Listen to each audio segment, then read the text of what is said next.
Havia uma pequena aldeia escondida entre montanhas, onde todos os anos se celebrava uma cerimônia ancestral. Acreditava-se que durante esta cerimônia, a barreira entre os vivos e os mortos era mais tênue.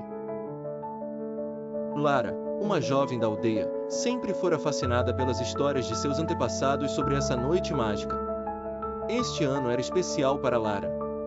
Ao longo do ano, ela havia sonhado repetidamente com uma voz suave que a chamava nas profundezas da floresta. No começo, Lara achava que era apenas fruto de sua imaginação, mas os sonhos tornavam-se cada vez mais vívidos, e a curiosidade só aumentava. Na noite da cerimônia, Lara decidiu seguir seu instinto e se embrenhar pela floresta. A lua cheia iluminava o caminho, e o coração de Lara batia acelerado no peito. Enquanto avançava entre as árvores, sentiu uma presença tranquilizadora que a envolvia. Finalmente, chegou a uma clareira onde uma luz suave emanava do chão. No centro estava uma figura antiga, quase etérea, cuja presença era simultaneamente poderosa e pacífica. A figura sorriu gentilmente e estendeu a mão a Lara. "Você é especial, Lara", disse a voz que ela reconhecera dos sonhos. "Existe um laço eterno entre sua alma e as de seus antepassados. Você deve confiar que nunca será deixada sozinha, nem mesmo na morte." Lara sentiu uma onda de paz enquanto a figura lentamente começava a desaparecer na luz da lua. Compreendeu que a cerimônia não era apenas um ritual para honrar os mortos, mas um símbolo da promessa infalível de que as almas verdadeiramente conectadas nunca se perdem. Na manhã seguinte, Lara retornou à aldeia com uma firmeza nova. Lara tinha um entendimento mais profundo sobre a vida e o além. A essa altura, ela não tinha mais medo da morte, pois sabia que sua alma sempre estaria protegida, eternamente envolvida pela presença gentil de seus ancestrais.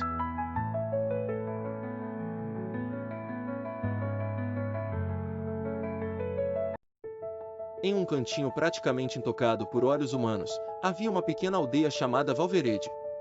Os moradores dessa aldeia eram conhecidos por serem extremamente justos e dedicados à busca da verdade. Contava-se que, durante as longas noites, podia-se ouvir uma voz suave e apaziguadora que ecoava pela floresta ao redor, como se a própria natureza estivesse fazendo uma oração. Diziam que era a voz do bosque pedindo ao Senhor para ouvir as causas justas dos aldeões. Certo dia, uma misteriosa visita chegou à aldeia. Alexandre, um jovem viajante vestido com roupas surradas, mas com um olhar sincero e determinado. Ele vinha de terras distantes, buscando refúgio e justiça que não pôde encontrar em seu próprio reino, onde um governante corrupto havia tomado tudo que lhe era precioso. Os anciãos da aldeia, guiados pela sabedoria e pela fé, escutaram a história de Alexandre com atenção e compaixão. Ele pediu que orassem em nome de sua causa, de modo que a justiça divina lhe fosse concedida. Conduzido por um desejo humilde, todos os aldeões se uniram em uma oração profunda, durante a qual a voz do bosque se juntou à sua súplica. Passaram-se dias de silêncio e expectativa, até que uma carta foi entregue à aldeia, vinda das mãos de um mensageiro real. Para a surpresa de todos, continha um decreto que destituía o tirano do poder e restaurava o direito e os bens ao jovem Alexandre.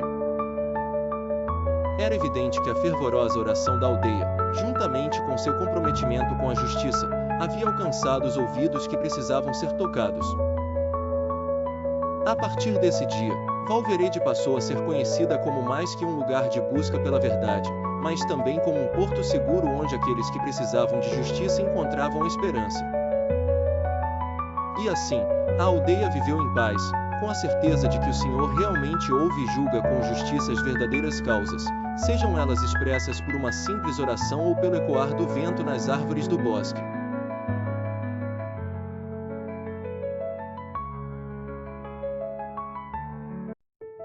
Em meio a um vale repleto de incertezas e escuridão, surgiu uma voz acolhedora e serena. Era o som da fé, a crença inabalável de que havia uma força superior guiando cada passo daquele que acreditava. Este era o Salmo 18, um canto de confiança e agradecimento a Deus, o Senhor de tudo que existe. Neste salmo, encontramos Davi, um homem cujo coração transbordava de devoção e amor pelo Criador.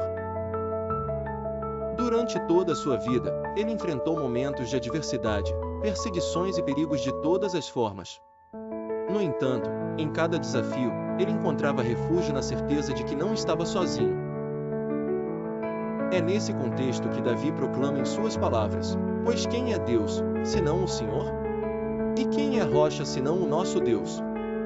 Com essas palavras, Davi não apenas reafirma sua fé, mas também questiona a lógica humana.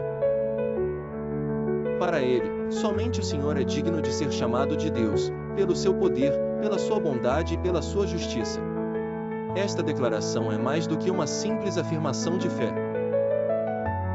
Ela é um convite à reflexão sobre onde depositamos nossa confiança. Vivemos tempos em que as tempestades emocionais, espirituais e físicas tentam nos abater e desviar nosso foco. Assim como Davi, somos convidados a encontrar no Senhor a nossa rocha, a nossa fortaleza, aquele que nos firma quando tudo ao redor parece ruir. Ao longo do Salmo, Davi narra como Deus agiu em sua vida, desde momentos em que se sentiu encurralado até os triunfos que vivenciou pela graça divina. Este cântico é um poderoso testemunho de como a fé pode transformar vidas, guiar decisões e servir de âncora em meio à incerteza. Confiar no Senhor é reconhecer sua soberania e compreender que seus planos são maiores do que qualquer coisa que possamos imaginar. Assim, Salmo 18 não é apenas uma oração de agradecimento, mas um lembrete constante de que verdadeiramente, quem é Deus, senão o Senhor? Com essa mensagem, somos incitados a olhar profundamente para nossa própria jornada espiritual e fortalecer nossa relação com aquele que é a verdadeira rocha de nossa existência.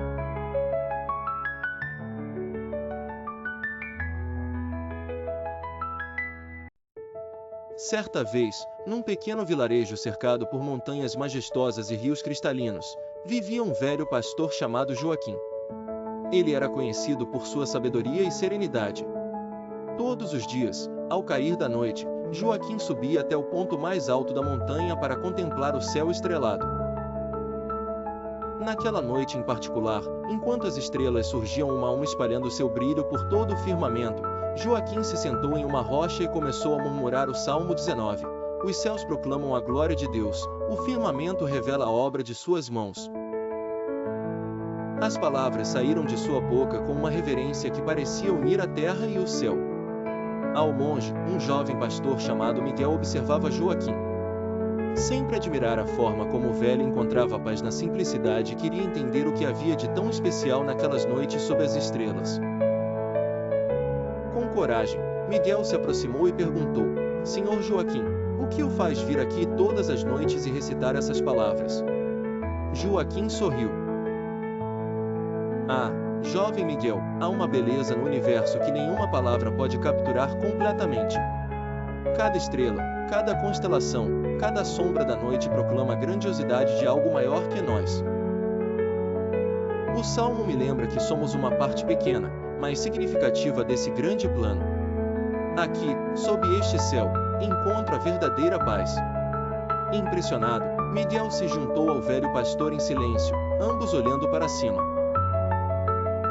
Naquele momento, o jovem compreendeu que as palavras de Joaquim não eram apenas recitadas, mas vividas em cada batida de seu coração. Os céus não são apenas um pedaço de tela escura, são uma narrativa constante da criação, clamando àqueles que ousam escutá-los.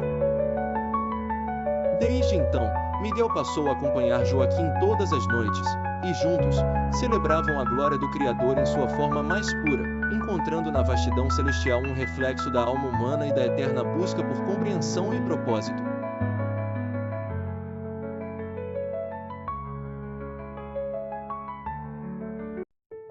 Em uma terra de promessas e desafios, havia um rei conhecido não apenas por seu manto real e coroa, mas pela fé inabalável que nutria em seu coração. Ele governava um reino cercado por montanhas majestosas e rios serenos, onde o sol parecia derramar sua luz dourada de uma maneira quase divina. Esse rei, chamado Davi, tinha conquistado o respeito e admiração dos seus súditos, não apenas pelo seu saber governar, mas pelo modo como colocava sua confiança no Senhor acima de tudo. Em tempos de guerra e de paz, ele buscava orientações divinas, sempre levando suas preocupações e esperanças ao Senhor em oração.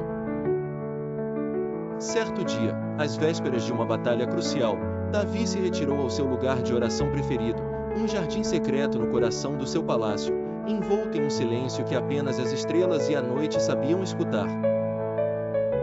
Ali, prostrado, elevou sua voz aos céus, não para pedir por riqueza ou poder, mas por vitória e proteção para o seu povo.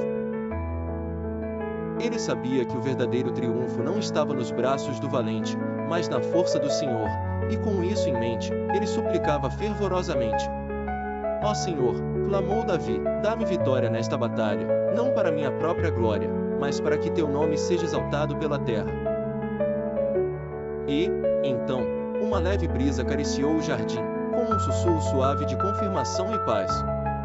Na manhã seguinte, o reino acordou com os primeiros raios de sol, prontos para enfrentar seus desafios sob a liderança de Davi. E assim, eles marcharam, não só com espadas e escudos, mas com a fé de que o Senhor caminhava com eles. No fim do dia, contra todas as adversidades, a vitória foi alcançada. Os corações antes inquietos, agora sabiam que em suas orações, a mão do Senhor havia encontrado espaço para agir. Davi, de volta ao seu jardim, deu graças, reconhecendo que não fora o seu plano ou força que trouxeram a vitória, mas a graça do Senhor. A partir desse dia, uma nova canção de louvor ecoou pelos salões do palácio, lembrando a todos que a verdadeira vitória sempre pertence ao Senhor.